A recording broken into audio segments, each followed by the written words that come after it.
What an incredible sight. A Hollywood special effect, you're thinking? But no, it's for real. It's the International Space Station. 250 miles above us right now, it's being built by just a few dozen astronauts. If you'll come along with me, we'll go behind the scenes and find out how these extraordinary people do it. Okay, Chris, I'm just going to head on back to the aft of Payload Bay here. Roger, I see you. Oh, what a beautiful view out the port side there. And spectacular.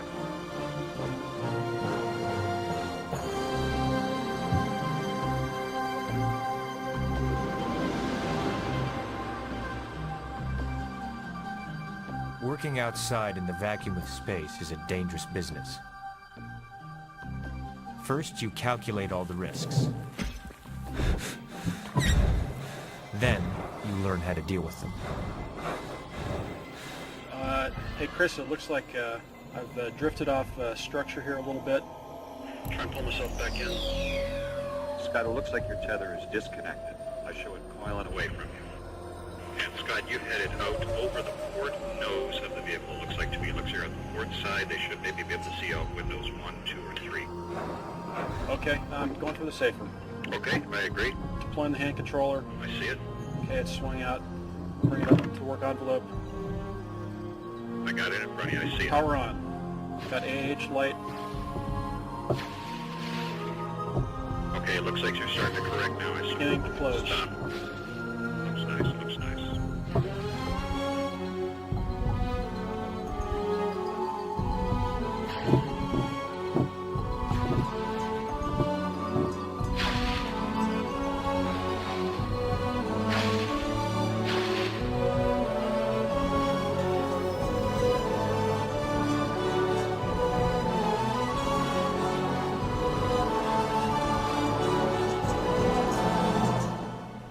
Okay, I've got it. Your feet are clear. Back on structure. Okay, let's get some tethers on. Looks good, I concur. Okay, I see you got a good solid. Your feet are clear below. For you and me, the virtual reality lab at the Johnson Space Center might be the ultimate video game. Cheat to death again. We're back on. I concur. But if you're Scott Parazynski and Chris Hadfield, it's where you learn how to escape from your worst nightmare.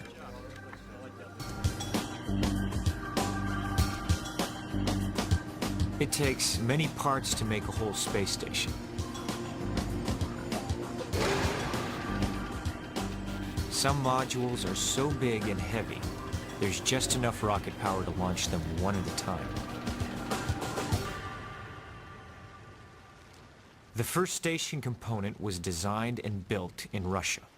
It's called Zarya. It'll be boosted to orbit by the Proton rocket. With a thrust of 2.5 million pounds. You don't want to be anywhere close by when they light that fuse.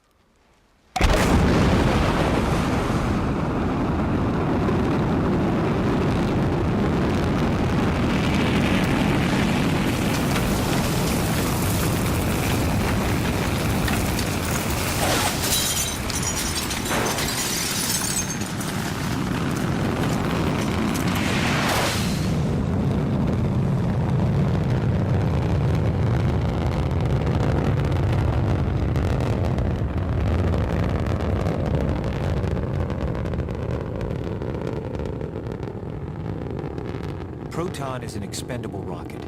After delivering Zarya to orbit, it'll fall back to Earth into a safe zone. Other station parts will be hauled up by a fleet of ships of a very different design.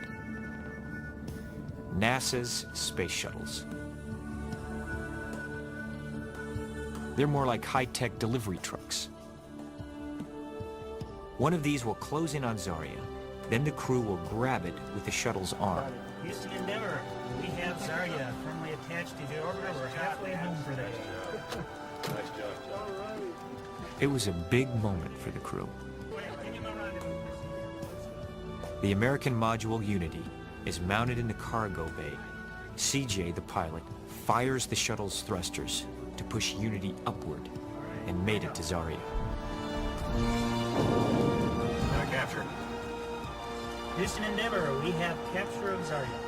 For the crew of the good ship Endeavour, that's terrific. The International Space Station is born. The shuttle will leave it here and return to Earth. We're in Kazakhstan, at the Russian spaceport. Yuri Gagarin, the very first man in space, launched from here.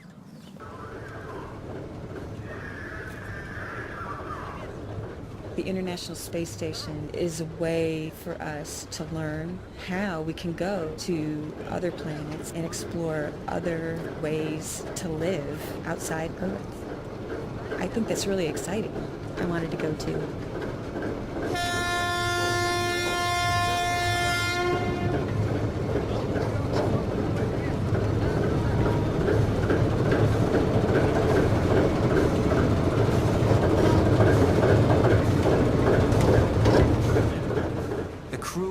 To station aboard a Soyuz rocket, the workhorse of the Russian space program.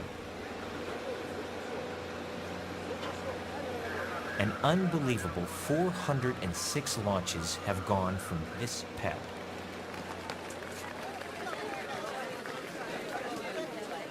Very unexpected for me, being out on the launch pad, very foggy day, having several hundred people right at the base of the rocket, which for an American launch would be very unusual and unheard of. Being able to have such close contact with friends and family who are right there, right in the middle of this final moments before you're going to go fly was really exciting, really special. After everything we went through, seeing your face on launch day made it all worth it. Let's go do it. He was so happy. Get those shuttles ready.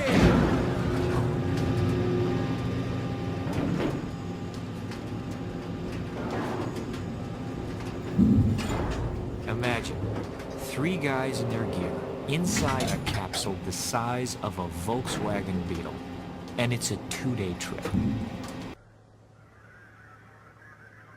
Once you're at the end of the powered flight and you're floating around in orbit, then you can sit back and say, boy, I'm glad that we have gotten that done successfully.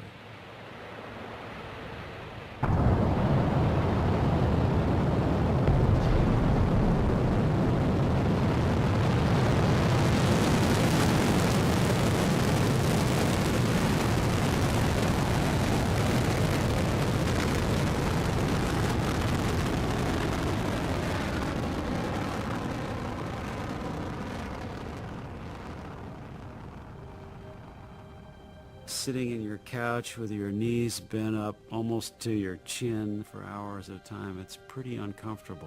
But the Soyuz is very reliable. It's got a lot of capability to get you up into space and get you back on a bad day. The house will be dark when they arrive. They can't be sure what lies in wait for them.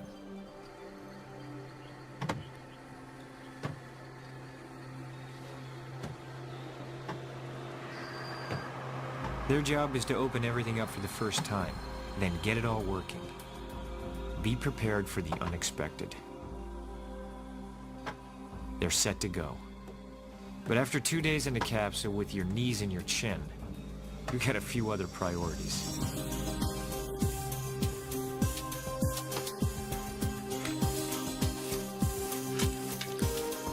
Put together an ace Soyuz pilot like Yuri. Sergei, a man who's already logged more than a year and a half in space, and a Navy SEAL for a commander. And you've got the right stuff for the job.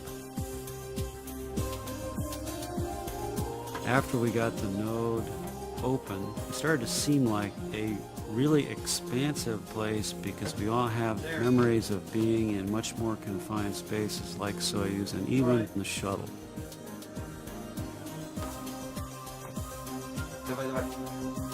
When I came to the Zvezda for the first time, it looked for me as home. And that was a place where we stay and live and sleep. I was thinking we were here. It has life support equipment, guidance and navigation, jets to control the station, to move it around in space. Because if we were here, we wouldn't be seeing what we're seeing now. We have several windows looking down. Probably the nicest thing in sleep compartment is a window. From space, you don't see any borders. You really don't see where United States ends and then Mexico starts. You feel yourself part of humankind, not just man from one country, one city. Of course, on Earth, we take things like air and water for granted. But here, the supply is limited. You can't survive without it, so you have to recycle it continuously. KD5FAL, this is NA1SS. Go ahead with... AB5A, this is Adam Gittleman. My question for you is, what did it take for you to become an astronaut? Over. What's the best way to become an astronaut? To stay in school and be the best student you can. That's because education is a lifelong thing. It doesn't stop when you leave school and walk out the door. It's something that'll go on for your whole life. That's what we'd recommend. Hi, I'm Santosh Bhavani. How do you take showers in space, and if you use water, how does the water On ham flow radio, forward? kids all over the world can talk to the crews about their home in space.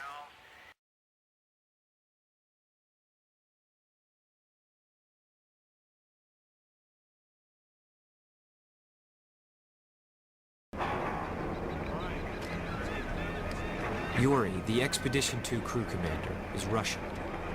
Susan and Jim are American mission specialists. They'll launch to the station aboard the shuttle Discovery. I expect that when I get up there, every evening before I go to bed, I'm going to want to write some notes to people and hope that they get sent down while we're sleeping and they write back. The great thing about having trained together for 3 or 4 years is that Jim, Yuri, and I have become a bit of a family, and we have come to sense each other's moods. Major expedition to our home along the star. LTC, PLT, transforming. Memory cord, non-expected error.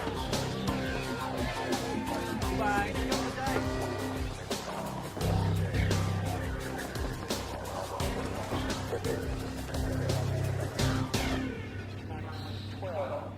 All systems aboard Discovery.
Two days later, Discovery has caught up with the station and closes for docking.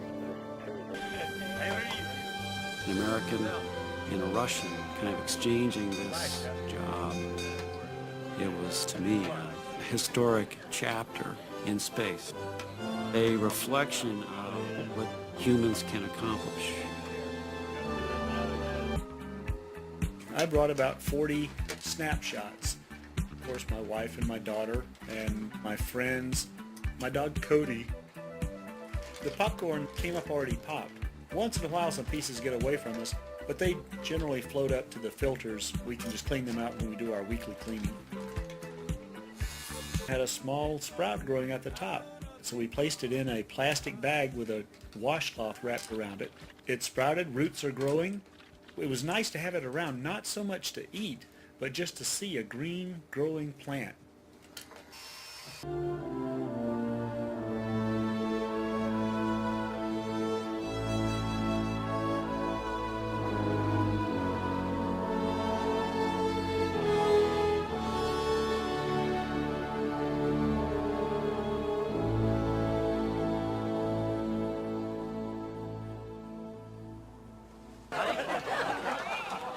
Okay, ready. Good. And Atlantis, Houston, somewhere in the world it's still Janet's birthday. All right. Pass you that orange. Who wants some lemonade? Thank you so much. Come on, over here. Yuri? Oh, okay. Yuri got it that time. Janet? Yeah. Steve. Let's go Scorch. Scorch. Whoa.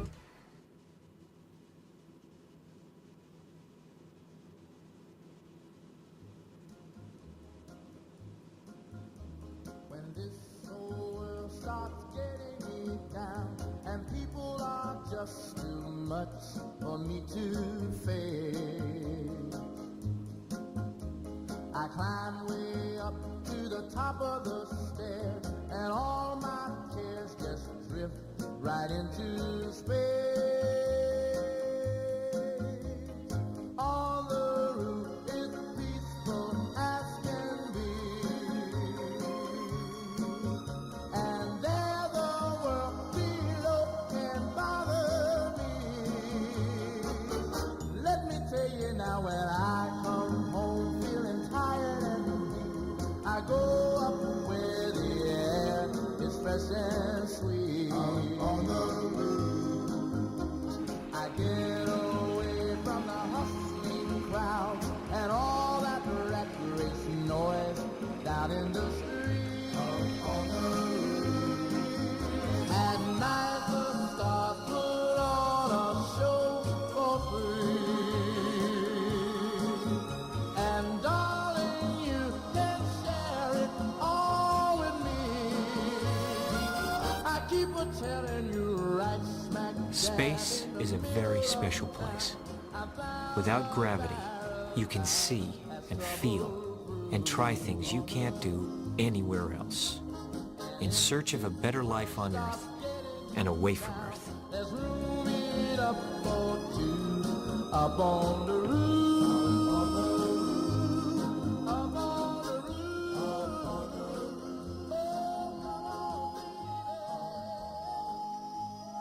One day, you too may visit the space station. You might be an engineer, inventing a whole new technology.